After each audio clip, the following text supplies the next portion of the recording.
अस्सलाम वालेकुम dear students और फिज़िक्स लवर्स।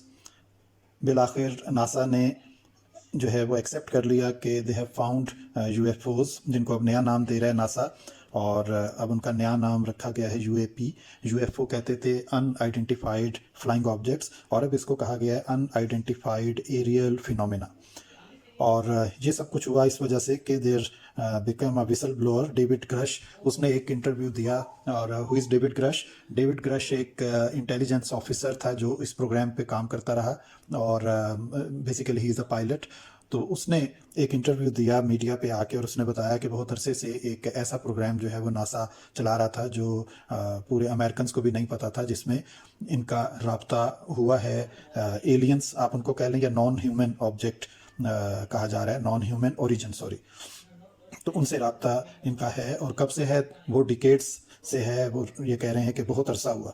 फिर इस चीज़ को लेके जब ये मीडिया पे चीज़ आ गई तो कांग्रेस की कमेटी के सामने नासा के जो तर्जुमान हैं वो उनको लिया गया और उनसे कई क्वेश्चंस किए गए, जिसमें उनसे एक मेन क्वेश्चन ये था कि कोई ऐसा वाक़या हुआ है कि जिसमें ऐसा ऑब्जेक्ट, अनआइडेंटिफाइड फ्लाइंग ऑब्जेक्ट जो है बाहर की किसी दुनिया का, वो क्रैश करके ज़मीन पे गिरा हो। तो उनका यस, ऐसा वाक़या हुआ है। और दूसरा क्वेश्चन कि क्या उसमें से आपको नॉन ह्यूमन ओरिजिन जो हैं वो बॉडीज़ मिली हैं? उसने बिल्कुल उसको भी ओके किया। उसने कहा बिल्कुल ऐसी हमें बॉडीज़ मिली हैं, डेड पायलट उस नॉन ह्यूमन ओरिजिन के वो इन्हें मिले हैं।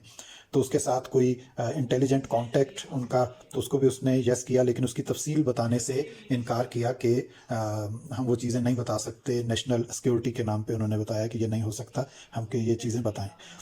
ऐसे ऑब्जेक्ट जो हैं उसकी शेप के बारे में कुछ लोग ये कह रहे हैं कि वो डायमंड शेप्ड ऑब्जेक्ट हैं जो गिरा है और क्रैश किया है।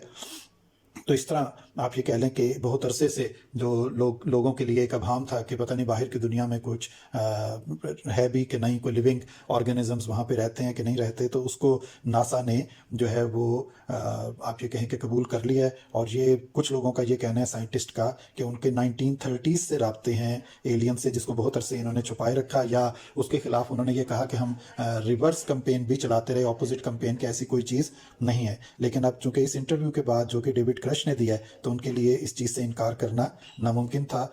और अब आप ये कहें कि ये फ़िज़िक्स पढ़ने वाले लोगों के लिए एक बहुत उम्मीद अफसा बात है कि हम शायद रब्ता कर सकें अपनी इस दुनिया से बाहर। और कुछ लोगों का, कुछ और साइंटिस्ट के जो इसमें इंटरव्यू आए हैं, उनका ये कहना है कि वो बहुत ज़्यादा हाई टेक्नोलॉजी जो है उनके पास मौजूद है। उसमें देखें, पहला क्वेश्चन ये है कि इतनी दूर से कहीं से वो हम तक पहुंच गए, लेकिन हम या हमारा कोई ऑब्जेक्ट या कोई स्पेस एयरक्राफ्ट उन तक नहीं पहुंचा।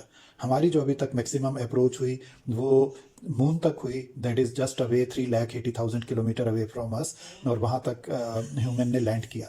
जबकि मार्स के ऊपर जो है वो नॉन ह्यूमन ऑब्जेक्ट हमारे जो हैं वो लैंड किए। इसी तरह सोलर सिस्टम के अंदर दूर तक वॉयजर 1 और वॉयजर 2 ने ट्रैवल किया, लेकिन हम अपने ह्यूमंस को लेके वहाँ पे नहीं पहुँच सके। इट मीन्स कि हमारी टेक्नोलॉजी अभी उन लोगों की टेक्नोलॉजी से, लोग तो नहीं कहना चाहिए, नॉन ह्यूमन ओरिजिन जो भी है, एलियंस जिन्हें हम कहते हैं, उनकी टेक्नोलॉजी से बहुत पीछे है। और कुछ साइंटिस्ट का ये कहना है कि वी आर 50,000 ईयर्स बिहाइंड, वो हमारे से टेक्नोलॉजी में 50,000 साल आगे हैं। जिसकी एक एग्जांपल वो ये देते हैं कि जैसे हमारे पास जो ऑब्जेक्ट हमने यहाँ पे जेट इंजन्स लगा के ट्रैवल करने के लिए बनाए हैं, उनकी मैक्सिमम स्पीड अभी 3,200 माइल्स पर आवर तक है। जबकि उनके पास जो ऑब्जेक्ट्स हैं 30,000 माइल्स पर आवर से ज़्यादा की स्पीड पे वो ट्रैवल भी करते हैं। और उसके अलावा जो इस चीज़ को समझते हैं कि वो राइट एंगल के ऊपर विदाउट स्लोइंग डाउन टर्न ले सकते हैं। राइट एंगल मीन्स 90 डिग्री के एंगल के ऊपर। तो जो इस चीज़ को समझते हैं उन्हें पता है कि ये कितना डिफ़िकल्ट होता है काइनेटिक मूवमेंट के अंदर कि हम ऐसा कुछ कर सकें। तो ये एक दोबारा से फिज़िक्स वाले जो लोग हैं उनके लिए एक उम्मीद अफसा चीज़ है कि नासा ने ये मान लिया है कि उनके राब्ते भी हैं और उनके पास वो बॉडीज़ भी हैं नॉन ह्यूमन ओरिजिन की। अब उसके ऊपर वो क्या तहकीक कर रहे हैं, तो उम्मीद है कि नियर फ्यूचर में उस तहकीक के भी रिज़ल्ट, उस रिसर्च के भी रिज़ल्ट जो हैं वो लोगों तक आएंगे।